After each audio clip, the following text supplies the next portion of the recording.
permintaan maaf itu kan sama sekali tidak ada kaitannya dengan klien kami Ruben Onsu. Jadi kalau kita cermati kalimat per kalimat yang diucapkan oleh S dalam permintaan maaf itu, dia hanya meminta maaf kepada netizen, meminta maaf kepada masyarakat atas kegaduhan yang terjadi akibat statement-statementnya dia, dan juga hanya pernyataan terima kasih kepada fansnya yang terus ada bersama dengan dia, dan juga berusaha lebih baik lagi untuk menjadi orang tua bagi anak-anaknya. Jadi semua materi yang disampaikan oleh S dalam postingan itu, kami melihatnya tidak ada kaitannya sama sekali dengan klien kami Ruben Onsu. Karena tidak ada satu kalimat pun yang menyatakan permohonan maaf kepada Ruben Onsu karena sudah artinya itu disindir ya dengan kata-kata cong misalnya, kemudian dengan kata-kata 200 juta itu meskipun artinya tidak terang-terangan, tapi kan kita tahu ya sekarang perseteruannya itu antara S itu dengan siapa, dan kalau ada kalimat-kalimat seperti itu, misalnya sindiran-sindiran seperti itu pasti ditujukan ke siapa. Tapi kan tidak ada satu kalimat pun permintaan maaf kepada orang yang telah dicederai hatinya, harga dirinya di depan publik. Jadi kalau kami melihatnya itu sah-sah saja. Silakan S mengupload atau memposting video minta maaf, tapi tidak ada kaitannya sama sekali dengan klien kami Ruben Onsu, dan artinya itu tidak akan mempengaruhi apa yang sudah menjadi penilaian masyarakat terhadap dia, karena ini masalahnya kan bukan karena dia sudah membuat kegaduhan, tapi karena statement-statementnya yang patut diduga menyerang nama baik dan kehormatan serta harga diri Ruben. Nah, tapi tidak ada satu ucapan pun yang kami dengar di dalam postingan itu yang meminta maaf kepada Ruben Onsu yang notabene adalah ayah dari anak-anaknya. Ya, jadi kami tidak bisa memberikan komentar dan respon apapun terkait dengan masalah permintaan maaf itu karena tidak ada kaitannya. Dan yang paling pasti adalah banyak masyarakat sekarang yang memberikan satu pendapat, pandangan di berbagai macam kolom komentar media sosial, dan saya juga di tag sebagai kuasa hukumnya Ruben. Mereka meminta agar kami segera melakukan yang namanya itu gugatan untuk meminta hak asuh ya terhadap anak-anak itu, karena menurut masyarakat yang memperhatikan semua pemberitaan, postingan, sindiran beberapa hari ini sangat tidak baik kalau misalnya anak-anak itu berada di lingkungan yang seperti itu. Nah, tapi kami belum memberikan tanggapan, belum memberikan respon. Kami juga belum bahas dengan Ruben, tapi patut diduga mungkin juga ada kekhawatiran desakan-desakan masyarakat, penilaian-penilaian masyarakat itu terhadap apa yang terjadi beberapa hari ini itu akan berdampak kepada posisinya sebagai orang tua yang mendapatkan hak asuh dalam kesepakatan Akta 39 itu bisa digugat.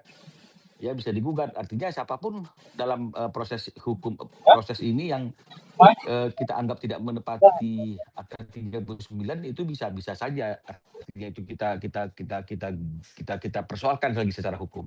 Nah, jadi kalau ditanya apa tanggapannya, ya kami tidak bisa memberikan komentar karena yang harusnya memberikan komentar dan penilaian atas permintaan maaf itu adalah masyarakat, netizen, dan fansnya S. Kalau kami selaku kuasa hukumnya Ruben tidak bisa memberikan komentar apapun karena itu tidak ada satu pernyataan pun yang berkaitan dengan Ruben. Dan ketika tadi sore saya bertelepon dengan Ruben tadi siang ya, dengan Ruben itu saya tanya juga pendapat dia tentang postingan video S yang meminta maaf itu, komentarnya cuma begitu aja. Ya, jadi tidak ada komentar apapun karena memang Ruben juga pasti berpikir itu tidak ada kaitannya dengan dia. Saya kira seperti itu. Oke, tapi kan video permintaan maaf itu kan diuploadnya bertepatan dengan hari ulang tahun anaknya nih Bang. Mungkin melihatnya seperti apa sih Bang? Ya saya nggak bisa menebak bagaimana ya artinya itu orang-orang yang seperti itu, apakah ini sudah direncanakan kan? Kalau jadi pertanyaan dari teman-teman kan sepertinya sudah direncanakan, di-upload bertepatan dengan hari ulang tahun anak ya. Tapi kan sama sekali itu tidak menyelesaikan suatu persoalan gitu loh, karena persoalannya adalah harusnya setelah terjadi perceraian itu, kita mengeksekusi penyelesaian masalah itu kan landasannya kan adalah Akta 39 ya. Di situ sudah diatur tentang siapa yang mendapatkan hak asuh. Ya, artinya ini kesepakatan. bukan putusan pengadilan.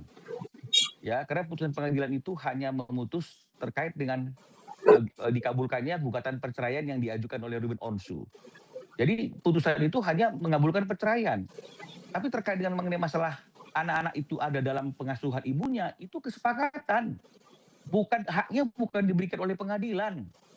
Gitu loh ya. Jadi kalau memang misalnya ada aturan yang mengatakan anak di bawah umur itu adalah di bawah pengasuhan ibunya, tapi artinya kan itu juga bisa tidak terjadi kalau misalnya masing-masing orang tua ini rebutan gitu loh. Tapi ini karena ada kesepakatan, artinya diberikan hak itu kepada ibunya, maka anak-anak ada bersama dengan ibunya. Dan di Akte 39 juga diatur tentang bagaimana mekanisme pengaturan waktu pertemuan antara anak-anak dengan ayahnya. Yang notabene tidak akan satu rumah lagi karena hak asuh itu disepakati diberikan kepada ibunya. Di situ tertulis 2-3 hari dalam 1 minggu gitu loh. Nah, lalu di situ juga diatur tentang konsekuensi untuk biaya pemeliharaan dan pendidikan anak gitu loh. Itu diserahkan semuanya kepada Ruben. Ya, artinya selama setahun ini, bertahun-tahun ini kan Ruben memenuhi semuanya hal itu. Bukan tidak dipenuhi, kalaupun belum akhir-akhir ini tidak dilaksanakan kan pasti ada penyebabnya. Kan tidak mungkin ada asap kalau tidak ada api kan begitu. Jadi semuanya kan hukum sebab akibat. Nah gitu ya. Nah jadi artinya ya ayo dong. Kenapa kita tidak jadikan Akta 39 yang sudah dibuat dengan apik ya di notaris itu dijadikan landasan gitu loh. Kenapa semuanya kok jadi bebas gitu loh misalnya ya, artinya bebas itu semaunya sendiri gitu loh misalnya. Anak itu tidak dilakukan pembagian pertemuannya, tapi fokusnya hanya kepada biaya pemeliharaan, nafkah anak ini. Kenapa hanya seperti itu gitu loh? Karena kan hidup ini kan tidak hanya melulu masalah materi gitu loh. Nah jadi kami melihatnya seperti itu, mungkin ada kekhawatiran bahwa kami bisa saja menggunakan hak itu ya karena omongan-omongan yang dikeluarkan akhir-akhir ini oleh S dan keluarganya kan tidak patut ya sebagai orang tua yang harusnya menjadi teladan bagi anak-anak. Jadi mungkin ya itu mungkin ya sekali lagi ya patut diduga ya, saya tidak tahu apa yang menjadi landasannya yang membuat akhirnya keluar permintaan maaf itu ya. Tapi kan permintaan maafnya itu kan dia minta maaf karena telah membawa anaknya terlibat dalam keributan ini kan begitu ya. Terus kemudian kepada netizen, kepada masyarakat. Jadi nggak ada kaitannya sama sekali dengan klien kami, dengan Ruben Onsu. Bang, berarti bisa ditegaskan dengan video S ini meminta maaf ke publik ini dari Ruben sendiri tidak ada tanggapan apa-apa, Bang ya? Bagaimana kita menanggapi sesuatu yang tidak ada kaitannya dengan kita gitu loh. Kalau tadi misalnya permintaan maafnya mengatakan misalnya, saya mohon maaf, mungkin urutan terakhir deh ya, mohon maaf kepada Ruben sebagai mantan suami, kalau ada kata-kata yang salah, oke, kita bisa tanggapin. Kita bisa bilang bahwa aduh kita sangat respect, kita sangat menghargai permintaan maaf tersebut. Tapi kalau permintaan maafnya itu tidak ada sama sekali menyinggung nama Ruben Onsu, sementara kita tahu kan bahwa keramaian dan kegaduhan ini yang diserang itu pribadinya Ruben Onsu. Justru minta maafnya kepada masyarakat, minta maafnya kepada netizen, supportnya kepada fans. Ya kalau menurut kami tidak ada kaitannya dengan kami.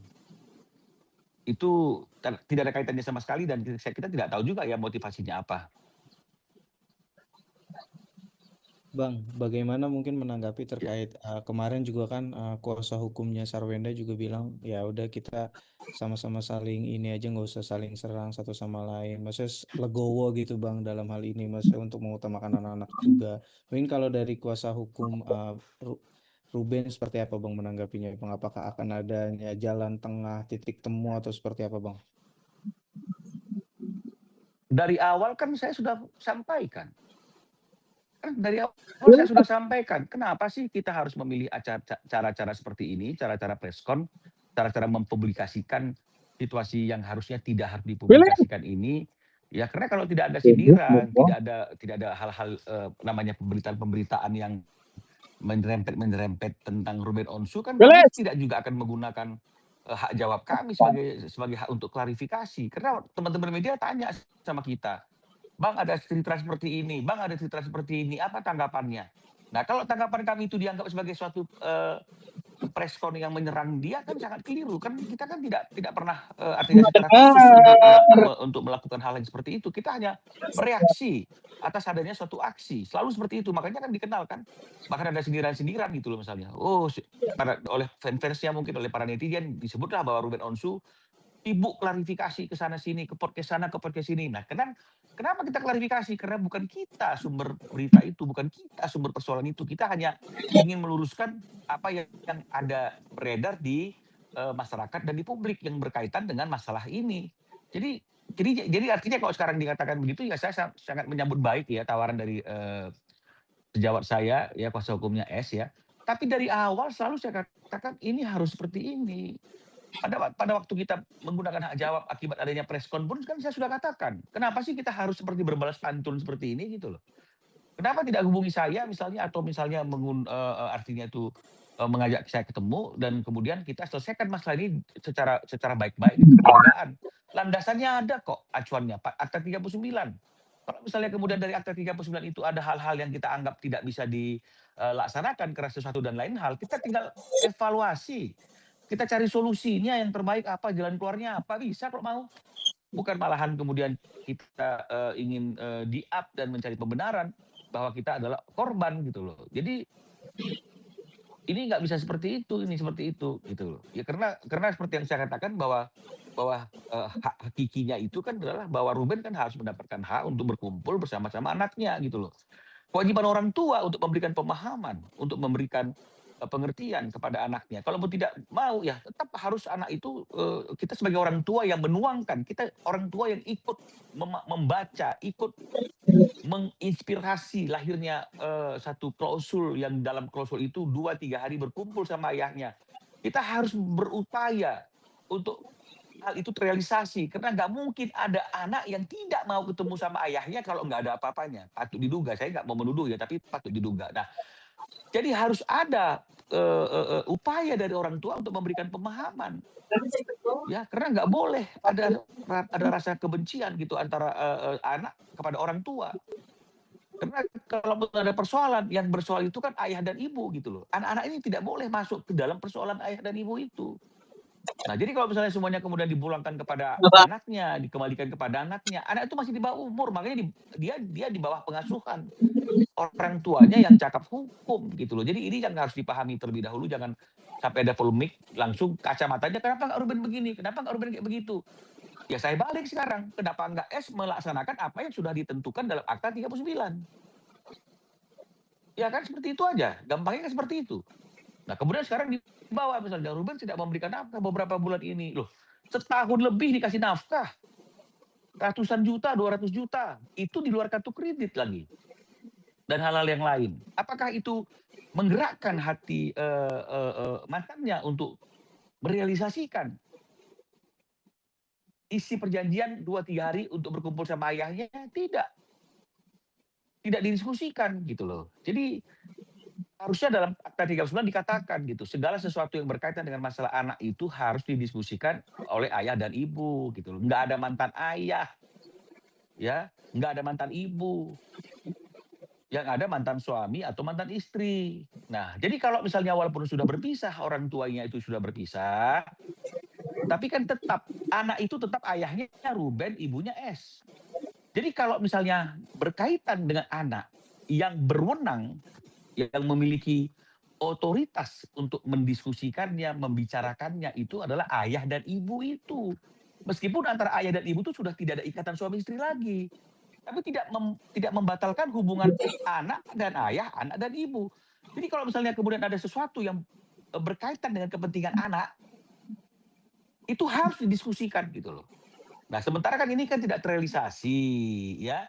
Ketika kita buktikan dengan capture dengan capturean hasil WA-an antara Ruben dengan S itu kan juga ada itu. Ruben kecewa.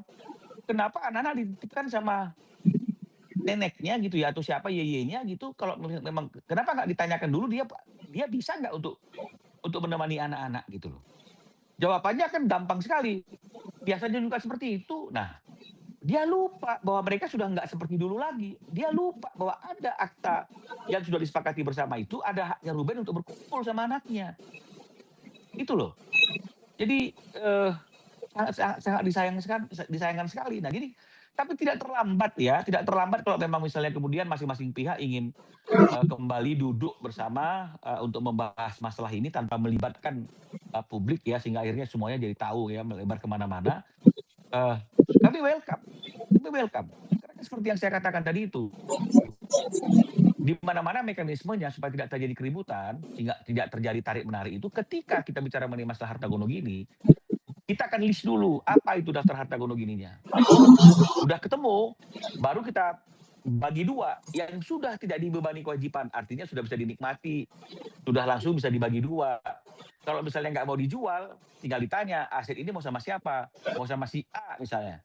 Maka ketika dapat nilainya, nilai totalnya itu berapa, setengahnya itu wajib disetor kan kepada orang yang keluar dari atau tidak mengambil aset itu. Jadi yang mengambil aset itu bayarlah 50% haknya mantan kita. Kan segampang itu. Tapi kalau misalnya kemudian sama-sama tidak ada uang untuk mengembalikan 50%-nya, ya aset itu dijual. Hasilnya dibagi dua. Itulah harta gono gini. Jadi sudah tidak ada kaitan lagi dengan hal-hal yang lampau, nggak terikat dengan masa-masa lalu lagi. Itu semua sudah menjadi bagian yang baru. Dan kalau misalnya kemudian ada aset yang masih dibebani dengan kewajiban, maka kita kembali berpikir ini asetnya akan jadi aset bersama. Haknya hak bersama, kewajibannya juga bersama. Misalnya 50-50, kita akan ambil dari hasil aset yang tidak dibebani kewajiban itu.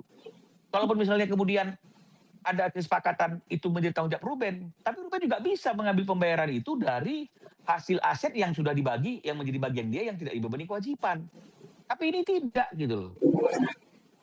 Di atas kertas seperti itu, tapi surat-suratnya pun tidak diserahkan sama Ruben.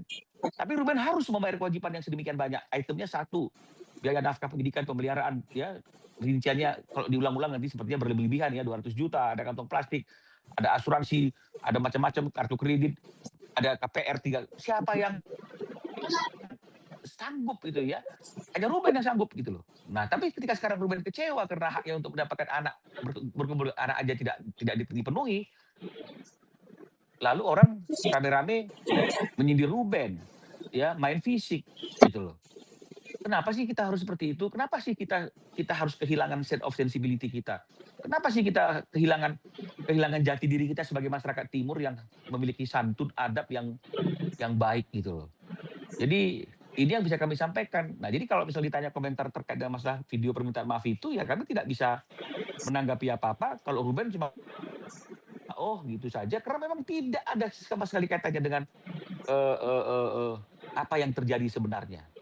Ya, karena kalau masyarakat, apa kesalahan yang dilakukan kepada masyarakat? Tidak ada. Masyarakat hanya melihat apa yang kita lakukan dan kemudian berkomentar, itu wajar kan, saya sudah katakan. Ketika suatu persoalan itu sudah masuk ke ruang publik, itu tidak bisa lagi menjadi milik private. Ya, orang sudah terlanjur lihat. Jadi orang bisa memberikan opini, bisa memberikan tanggapan. Itu resiko ketika kita membawa masalah kita ke ruang publik gitu loh. Jadi ya kita nggak perlu minta maaf juga gitu loh. Ya, dan kita juga nggak perlu juga artinya itu terlalu berlebihan juga ketika ada komentar-komentar gitu loh. Yang kita anggap komentar itu ya menyenangkan atau tidak menyenangkan. Saya kira seperti itu tanggapan kami kalau misalnya terkait dengan masalah kaitan-kaitan video. Bang Minola, Bang kembali ke masalah permintaan maaf ya Bang. Dari permintaan maaf dari saudari S sendiri tadi tidak sama sekali menyebut Ruben. Ada kekecewaan nggak sih Bang? Ya kenapa mesti kecewa gitu loh. Kalau yang paling pasti kan kita patut menduga bahwa memang dari sejak awal sampai dia lakukan sindiran-sindiran itu suatu hal yang lumrah, misalnya patut diduga seperti itu, atau mungkin dia menganggap itu ya masa bodoh aja gitu loh. Jadi dia tidak ngambil pusing. Jadi dia nggak mengambil pusing, dia tidak pikirkan apa yang dirasakan oleh Ruben. Karena kalau dia berpikir, harusnya ada dong permintaan maaf itu menyebut nama Ruben. Karena korban yang sesungguhnya dari kisruh ini adalah Ruben gitu loh. Ya dia juga kena sih imbasnya si S tuh. Tapi kan kalau memang mau bikin video permintaan maaf kan harusnya kan personalnya kan adalah Ruben, bukan ke netizen dan bukan ke yang lain-lain. Nah ini bukan mau mengkritik ya, bukan juga ingin menilai. Tapi karena diminta tanggapannya Ruben ya kita bilang tidak bisa menanggapi karena permintaan maafnya tidak ada ke Ruben sama sekali gitu loh.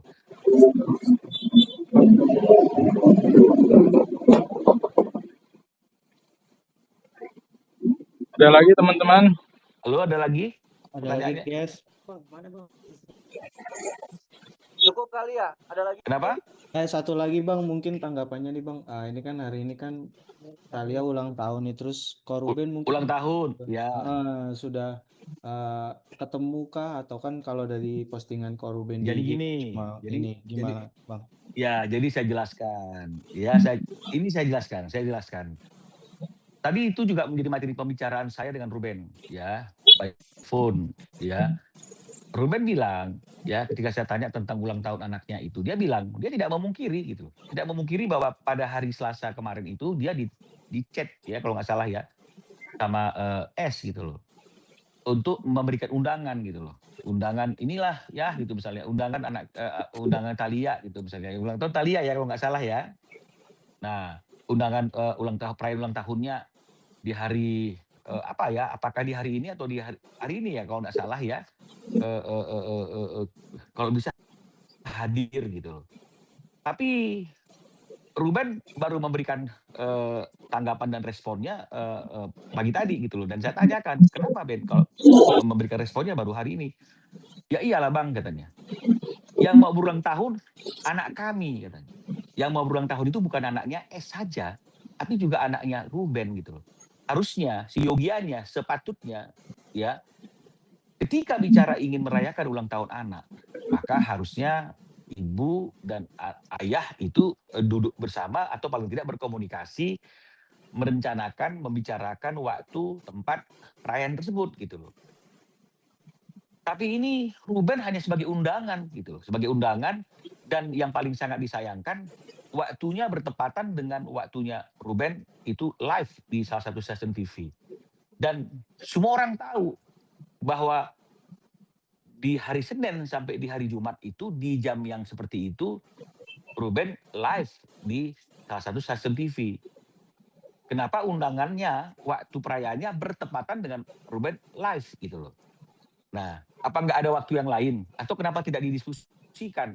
Nah, jadi karena Ruben tidak bisa hadir, ya dia tidak terlalu merespon undangan tersebut meskipun dia sampaikan atas ketidakhadirannya. Nah, jadi harusnya kalau orang yang berpikir secara positif dan clear, iya ya, harusnya kalau ulang tahun anak ya dibicarakan dong gitu loh. Sama kayak pernikahan lah, jangan ulang tahun. Kita anggap aja contohnya pernikahan.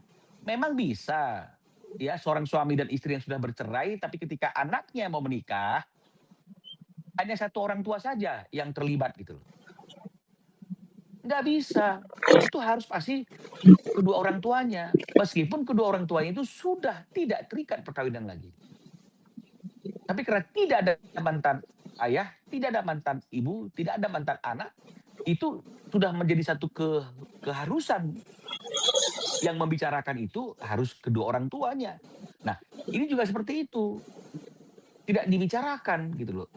Mengenai masalah waktunya gitu loh. Nah, jadi kan harusnya kan melihatnya seperti itu. Oh iya, kenapa nggak dibicarakan? Tapi kalau orang yang memang dasarnya sudah tidak simpati sama Ruben atau memang ingin mencari-cari salah Ruben, mereka akan bilang gitu loh. Yang penting kan sudah diundang. Kalau memang niat, bisa kan minta izin, bisa kan minta cuti sama stasiun TV-nya supaya pada hari itu tidak hadir. Nah, ini mungkin akan seperti itu. Tapi kan kalau kita berpikirnya jernih ya, kita bisa balik lagi. Kenapa nggak diomongin dulu? Nah, jadi itulah kalau misalnya terkait dengan masalah ulang tahunnya, kalau ditanya hadir apa tidak hadir, ya sudah pasti Ruben tidak bisa hadir karena perayaannya itu tidak pernah dibicarakan dan diskusikan sama Ruben, nggak tahu diskusinya sama siapa, S-nya gitu, apa diambil keputusan sendiri, tapi momentum waktunya itu nggak tahu juga sengaja atau tidak sengaja menurut Ruben itu bertepatan dengan jam kerjanya Ruben yang memang sudah rutin live di satu stasiun TV. Begitu dia teman-teman semuanya.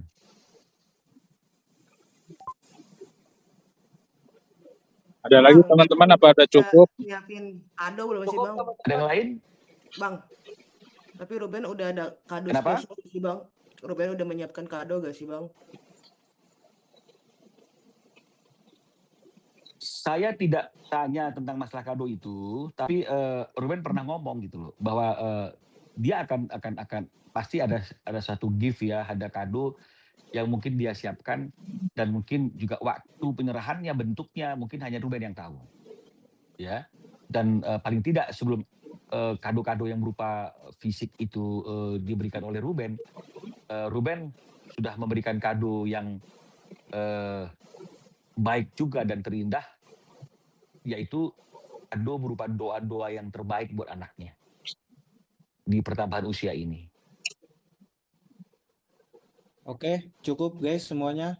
Ada lagi? Cukup, Bang. Cukup. Cukup ya. Terima kasih banyak Bang, teman-teman terima kasih semuanya. Cukup ya. Bye. Terima kasih. Selamat sore.